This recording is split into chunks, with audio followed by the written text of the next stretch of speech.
आप यूपी के नजदीक एमपी के हैं, क्या अंतर है भाई साहब? दोनों ही जगह बुलडोजर चल रहा है। प्रणाम करता हूं मां शारदे को। सामाजिक सरोकार के नायक और प्रणेता महाराज अग्रसेन की प्रेरणाओं को, उनके आदर्शों को, उनके आशीष को प्रणाम करता हूं जो आप सबके ऊपर है, जिसके कारण से मुझे चार पंक्तियां किसी की याद आ रही हैं कि हाथ अगर जुड़कर रहते हैं, हाथ अगर जुड़कर रहते हैं तो प्रणाम बन जाते हैं, संकल्पों की बलिवेदी पर सभी काम बन जाते हैं। बहुत चर्चा हुई, ये सेवा का कार्य चल रहा है, ये सेवा का कार्य चल रहा है। उन सब सेवा भावी लोगों को जिनके ऊपर महाराज अग्रसेन की कृपा है, एक साथ प्रणाम करना और आप सब भी उत्साहवर्धन करना कि हाथ अगर जुड़कर रहते हैं तो प्रणाम बन जाते हैं, संकल्पों की बलिवेदी पर सभी काम बन जाते हैं। यदि आत्मा रहे निरंतर मन के मानस के संग में तो पर पीड़ा पीने वाले स्वयं राम बन जाते हैं। तो पर पीड़ा पीने वाले स्वयं राम बन जाते हैं। भाई साहब आप ताली क्यों नहीं बजा रहे? ये आपके बगल में बैठे थे, आपको भी बजानी है। मैं कवि सम्मेलन प्रारंभ करूं, एक सूचना दे देता हूं आपको। हर व्यक्ति को ताली बजानी है। अच्छा लगे ताली देना, बुरा लगे गाली देना, ज्यादा अच्छा लगे आपके हाथ खाली, बगल वाले की पीठ खाली, पर कुछ ना कुछ करते रहना। और आज की तालियां आज ही बजा लेना। सोचो कि यार भाई साहब अभी हम ऐसे मुस्कुरा लेते हैं, कल इनके ऊपर तालियां बजाएंगे। आप कल अगर कहीं पर ताली बजाते हुए पाए गए,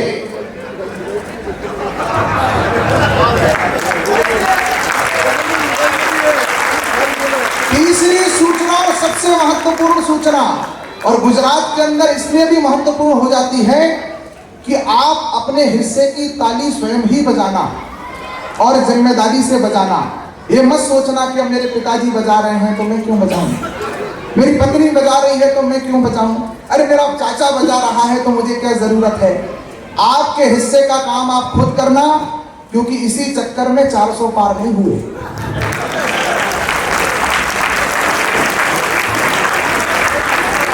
जिंदगी क्या है, जुगालियां ही तो हैं, सहने को गम खाने को गालियां ही तो हैं। इन कवियों का सम्मान ना पैसा ना सोना, आपके दो हाथों की तालियां ही तो हैं। थोड़ा सा और उठकर करना। हंसी बांटते हैं खुशी बांटते हैं, हंसी बांटते हैं खुशी बांटते हैं। एक आश्वस्ति मंच की तरफ से आपको दे रहा हूं, क्योंकि यहाँ पर हास्य के साक्षात अवतार आदरणीय अरुण जैमिनी जी बैठे हैं। हास्य का एक बहुत नया कलेवर भाई रोहित शर्मा मुंबई से पधारे हैं, और मध्य प्रदेश में भगवान शिव हास्य के देवता हैं, हास्य के भगवान हैं। उनकी नगरी से साक्षात हास्य का अंश बनकर के भाई हिमांशु गवंडर आया है। तो मैं आपको एक आश्वस्ति मंच की तरफ से देना चाहता हूं, जबकि आनंद की देवी साक्षात यहाँ पर विराजमान है भुवन मोहिनी जी के। भुवन मोहिनी मतलब मोहिनी किसी भी युग में हो, अगर जादू दिखाए तो भस्मासुर अपने आप को भस्म कर ले। अब आप में से किस किस के ऊपर भगवान की कृपा होती है मुझे पता नहीं, लेकिन आप उनको जिस तरीके से देख रहे हैं, मैं तो सोच रहा था कि यहाँ पर यार कोई बीमारी चल रही है कि आंखों में महंगापन आ रहा है। बात को मुझे बताया अरुण जी ने, ऐसा नहीं है, ये सुन तुम्हें रहे हैं पर देख कहीं और रहे हैं, इसीलिए कोई चिंता की बात नहीं है। मैं एक आश्वस्ति मंच की तरफ से आपको दे रहा हूं कि हम आपको पूरे 2-2.5 घंटे के कार्यक्रम में कहीं कोई तनाव नहीं देंगे, कोई टेंशन नहीं देंगे, कोई दुख नहीं देंगे, क्योंकि इसके लिए आपके पास अपने अपने रिश्तेदार हैं और वो उसी पक्ष के हैं जिसके आप समझ रहे हैं। मेरे तो साला जब जब मुझे चरण स्पर्श करता है, जिया जी चरण स्पर्श, तब तक उसका सीधा प्रभाव मेरे बैंक बैलेंस पर पड़ता है। आपके साथ क्या स्थिति है मुझे पता नहीं। मैं चार पंक्तियां पढ़ता हूं कि हंसी बांटते हैं खुशी बांटते हैं, हंसी बांटते हैं। हरियाणा की धरती से आदरणीय अरुण जैमिनी जी पधारे हैं। दिल्ली में रहते हैं तो राजनीति का बड़ा मार्गदर्शन करते हैं। अभी एक नेता का भाई साहब घर छीन लिया गया, वो सांसद ही चली गई उनकी, आपके गुजरात वालों की कृपा हुई, वो किसी सरनेम पर बोल दिया तो गुजरात का आदमी छोड़ता कहां है। वो सांसद ही चली गई तो उनके पार्टी के लोगों ने अपने घर के बाहर लिखा, मेरा घर राहुल का घर, मेरा घर राहुल का घर, मेरा घर राहुल का घर। आदरणीय अरुण जेटली जी दिल्ली में रहते हैं, उन्होंने उन लोगों को समझाया कि अगर इतनी ही सहानुभूति है तो इसके पास फिर लुगाई भी नहीं। तालियां कमजोर है आपकी। हंसी बांटते हैं, खुशी बांटते हैं, ये दौलत तो हम हर घड़ी बांटते हैं। जिन्हें बांटना है अंधेरे वो बांटे, हमारा काम है रोशनी बांटते हैं, हमारा काम है रोशनी बांटते हैं। और साथियों, सूरत वो शहर है जिसको खूबसूरत मात्र कहना उसके सम्मान की कमी होगी, लेकिन बस इतना कहता हूं कि वो शहर है जो हीरे को परखना, उसे तराशना और फिर उसे बेचना, तीनों कलाओं में सिद्धस्त है।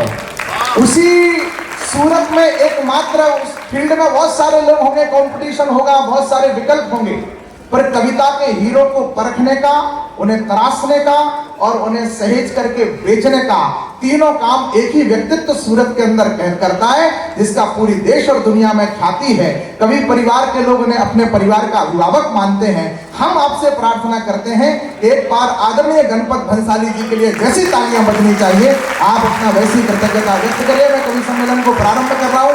आदरणीय हमारे आज के सरपंच महोदय ने हमें कह रखा है कि 11 बजे तक कार्यक्रम खत्म कर दियो, या 11:30, इससे ज्यादा पे तो तुझे उल्टा टांग दूंगा। तो मेरे सामने भी संकट है, मैं शुरू करने की कोशिश करता हूँ। माँ शारदे की वंदना से कवि सम्मेलन का प्रारंभ होता है। हम बहुत सारी बातें आप सबसे करेंगे। हास्य के बहुत बड़े कवि यहाँ पर मंच पर विराजमान हैं। मैं चाहता हूँ सबसे पहले माँ शारदे की वंदना हो और उसके बाद हम इस कवि सम्मेलन की सरस्वती शाम का शुभारंभ करें। आप और हम जुड़ करके इस काव्यमयी शाम को बहुत हसीन और रंगीन करने की कोशिश करें। तो आप सब बैठिए भाई साहब। और मैं कुछ लोगों को देख करके बहुत आनंदित हूँ। भाई साहब, आप, मैं नाम से परिचित तो नहीं हूँ, लेकिन आप बड़े व्यक्ति हैं और आपने बहुत सम्मान किया, आपने कुछ सेवा के काम भी कर रखे हैं। सिंघल जी, आपका नाम भी याद कर लिया, अशोक सिंघल जी। भुवन जी को सारी डायरी पता है। मैं जब से आप आए हैं तब से सोच रहा हूं कि आप पुरुष होकर के इतने सुंदर हैं। आप पुरुष ना होते तो कितने सुंदर होते। ऐसे बड़े व्यक्तित्वों के सम्मान में भी तालियां बजाइए। हम चाहते हैं कि आप थोड़ा और जीवंत होकर जुड़िएगा। मैं 4 पंक्तियों से मां शारदे की वंदना के लिए आदरणीय भुवन मोहिनी जी को आमंत्रित कर रहा हूं, क्योंकि मां की कृपा के कारण ही राजस्थान जयपुर में हरनाथ कवि अब मानसिंह के दरबार में पहुंचे। तो पहुंचते ही मत्स्याखेट कर रहे राजा ने कवि से पूछ लिया, कवि आज मेरी बंसी में क्या निकलेगा जो मैंने तालाब में डाल रखी है। कवि विनोदी स्वभाव का व्यक्ति होता है, उसने कह दिया आज मछली नहीं निकलेगी, आज कबूतर निकलेगा। राजा को बुरा लग गया, बोले मूर्ख आदमी, मेरे से इतना भद्दा मजाक करता है, मैं मत्स्याखेट कर रहा हूं, तू कह रहा है कि बंसी से कबूतर निकलेगा।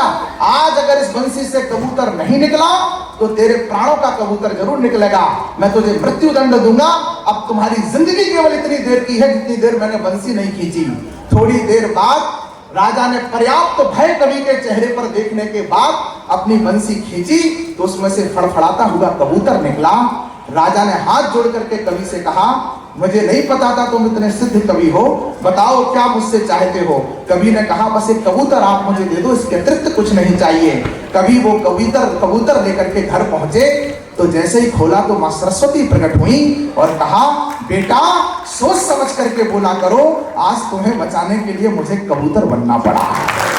तो मां अपने बेटों को इतना, क्योंकि जिंदगी क्या है, जीवन की हर मुश्किल को 4 पंक्तियों से आमंत्रित कर रहा हूं आदरणीय डॉक्टर साहब डॉक्टर भुवन मोहिनी जी को। माँ पुण्य श्लोका माँ अहिल्याबाई होलकर की नगरी से पधारी हैं। उनके अंदर वह लालित्य भी है, वह ममत्व भी है, वह स्नेह भी है, वह अपनत्व भी है, जो सूरत पर वो अपने क्रम पर आकर के उड़ेलेंगी। लेकिन अभी माँ सरस्वती के स्तवन करने के लिए, वंदन करने के लिए मैं उन्हें आमंत्रित कर रहा हूं, क्योंकि जीवन की हर मुश्किल को वो ही आशा कर सकती है जिसको सब नाना कहते हैं, उसको हाँ कर सकती है। जब भी कोई विपदा आए उन चरणों में जाना तुम, दुनिया की हर मुश्किल का हल केवल माँ कर सकती है। जोरदार माँ सरस्वती की इतनी सरस वंदना हुई है, उसके बाद एक प्रणाम तो आप सबका भी बनता है माँ के चरणों में। आप सब प्रणाम कर लीजिए, मैं आगे कार्यक्रम शुरू करता हूँ। कुछ लोग अभी आ रहे हैं, मैं उनको विशेष प्रणाम करता हूँ और उन्हें सूचित करता हूँ कि आप ठीक समय से आए हैं। हम लोग क्षमा प्रार्थी हैं जो थोड़ा जल्दी शुरू हो गए। आपने देर से आकर के महान भारतीय परंपरा की जो रक्षा की है, आप नहीं आते तो आज हमारी संस्कृति खतरे में पड़ जाती है, क्योंकि हम भारतीय लोग हैं, देशी लोग हैं, हम समय से नहीं पहुंचते। अमेरिका के वर्ल्ड ट्रेड सेंटर पर हमला हुआ 9/11 10:31 पर। 2178 भारतीय उस बिल्डिंग में काम करते थे। ठीक 10:30 बजे हमला हुआ था तो एक भी भारतीय नहीं मरा, क्योंकि अपन टाइम से नहीं जाते, चाहे अमेरिका हो चाहे भारत। उन्होंने रक्षा की संस्कृति की, मैं उनका प्रणाम करता हूं।